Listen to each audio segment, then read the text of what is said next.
හැමෝටම තිරුවන් සරණයි. මේ හැරිස් රෝඩ් ටෙම්පල් එකේ තියෙනවා වෙසක් සෙලිබ්‍රේෂන් එක. 18 තියෙන්නේ. එදාට ප්‍රයිස් ගිවින් එකයි ඔක්කොම තියෙනවා, භක්ති ගීත ඔක්කොම තියෙනවා. මොකද මගේ මේක මම මේකේ තමයි මගේ ළමයි දෙන්න ඉගෙන ගත්තේ. දහම් පාසල් ගියේ.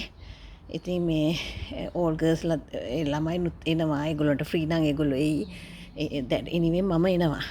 අපි මේකේ දෙමෝපියෝ හැටියට ඉන්නවා. මේ ලොකු දෙයක් ඇතේ. ඒක මේ එකට සහභාගි වෙන්න. අපේ පන්සල දැන් අපි හොඳට හදලා තියෙන්නේ. දැන් ලස්සනට මෙතන ඔක්කොම තියෙනවා. ඒ දවස්වල අම්මලා හැම මේවට ආධාර උපකාර කරා ඇන්ටිලා හැම අපේ විට්ලින් ඇන්ටි එහෙම මේවා කරා. මේක ඩොක්ටර් මේක තමයි නවසීලන්තේ ඉස්සරෝම හැදුච්ච පන්සල. ඩොක්ටර් ගාමිණී දිරිවීරලා බෙනිටා ආන්ටිලා එහෙම දොස්තරවරු ඒ දවස්වල රෙඩ් කාපට් වලින් අවුරුදු මං හිතන්නේ 40කට කලින් නවසීලන්තයට ආවේ රෙඩ් කාපට් වලින්. ඉතින් ඒ වගේ පිළිගැනීමක් තිබුණ මිනිස්සු ඒගොල්ලෝ මේ ඉස්සරෝම ආරම්භ වෙච්ච පන්සල. ඉතින් දැන් මේ අපේ අම්මලා හැමත් මේකට දායක වුණා. අප්පච්චි එහෙම හැමදාම එනවා.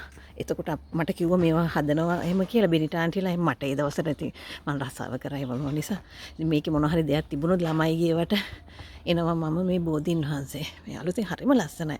මම මේ ගොඩ දවසකින් මගේ වැඩ නිසා මම මේ අද තමයි මම මේ ටිකක් ආවේ. ඉතින් මේ 18 වෙනිදා අනිවාර්යයෙන් මෙන්න. ඒකට අනිවාර්යෙන් මම මේගොල්ලන්ගේ දැන් මේකේ ලොකු මේ පන්සලටත් එක ආරවුල් ඇවිල්ලා ඊට පස්සේ අපිට බීරගත්තා. අපි ලොකු සටනක් දීලා.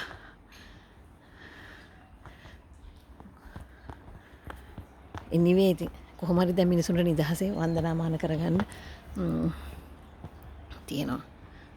මේ හොඳ ලස්සන හරිම හිත සැහැල්ලුවෙන් ඉතින් මෙතෙන්ට ඇවිල්ලා භාවනා කරනවා අපි. එහෙම තමයි. මේ මං ආයේ දවසක මේ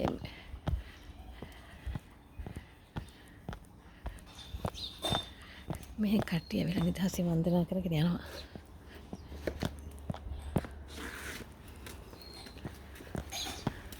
මේ නංගි කෙනෙක් ඇවිල්ලා.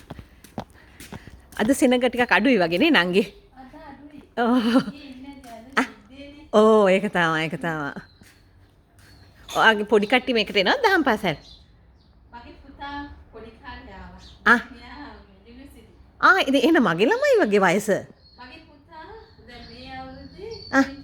එයා දැන් දඩියද ඉන්නේ. මගේ පුතා 20 years වේනිත. පුතාගේ නම මොකද්ද? මට මතකයි. මගේ පුතා මේ ඕක්ලන්ඩ් මගේ දුවත් මේකේ ආවේ ඩිනුවි. එයා දන්නේ මට අහන්නකෝ බලන්න පුතාගේ හරිද? මම අවුරුදු 2ක් 3ක් එයා මෙව්වා යාර පොඩක් අර මගේ දුව මේ දැන් මේ හෙල්ත් බෝඩ් එකට මේ කවුන්සිලින් කරනවා. මේ ධර්මය ඉගෙන ගත්ත එක. හරි වටිනවා.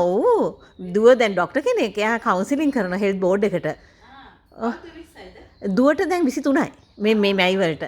මේගොල්ලෝ දෙන්න දැන් 18 මම ඒක මේ YouTube එකට මම කරනවා. මේ ගොඩාක් මගේ YouTube එක ෆලෝ කරනවා කට්ටිය. ඉතින් මේ යං ළමයිට හරි වටිනවනේ නේද? දැන් අනිවාර්යෙන් 18 වෙනිදා කොච්චර දෙයක්ද ධර්මයේ ළමයෙකුට දෙනවා කියන එක නේ. හරි ෂෝක් ප්‍රෝග්‍රෑම්ස් තිබුණේ මේකේ. මේගොල්ලෝ හොඳට ගාථා පුළුවන් අර කරණීය මෙත සූත්‍රය එහෙම හොඳට කියනවා කට ඇරලා. ඉතින් අන්න ඒකයි අර ධර්මයක් තිබුණාම ළමයිට ඒක හරි මේගොල්ලන්ගේ තරුණ ජීවිතේ හැඩ.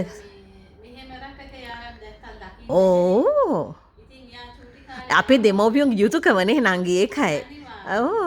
හරි සතුටුයි හරිම සතුටුයි. එහෙනම් හම්බ වෙමු. හරි 18 එන්න එන. මේ තියෙන්නේ වෙසක් සෙලිබ්‍රේෂන් එක. මම දැක්කේ නෑ. ඒක මම මේ දැන් මේකට කට්ටිය එන්න ඕනේ නේද? වෙසක් භක්ති ගීත කරනවා. මම මේ දැන් දුවටත් පුතාට මතකද භක්ති ගීත කරනවා. මේ පියානෝ එක ගහන්නේ අපේ අර මෙයාගේ පුතානේ. දුමින්ද ඉංජිනියර්. ඉංජිනියර්. දුව ලෝයර් එයාගේ. අර මැත්ස් ක්ලාසස් කරන්නේ මට මේ නම මතක අශෝක.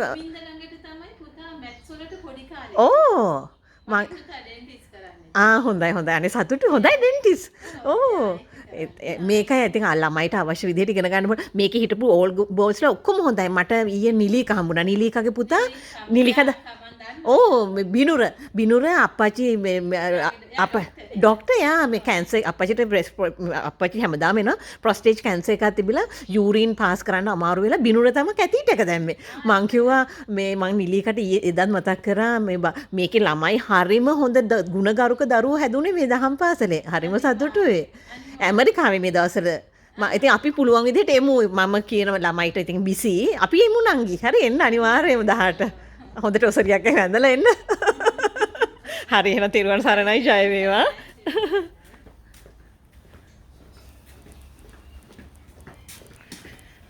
මේ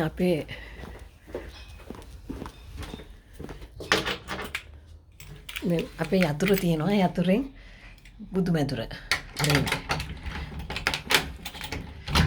එකල යතුර මෙතන තියන්න ඕනේ දොර ඇද්දාම ලොක් වෙනවා. මෙතන අපි ඩිවෝටිස්ලා දාන්න ඕනේ මේක යූස් කරන අය. කරුණාකර බුදු මැදුර උතර පහනයි දැන් වලකින්න මේක අසං කරන්න ඕනේ. ඒතර අපි දන්නවා කොච්චර පීපල්ස් ඇවිල්ලා තියෙනවද කියලා.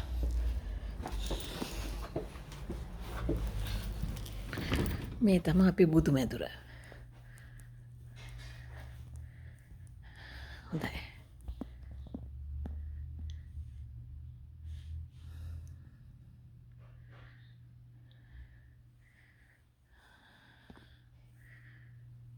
වෙලාව උදේ දැන් 10යි 18යි.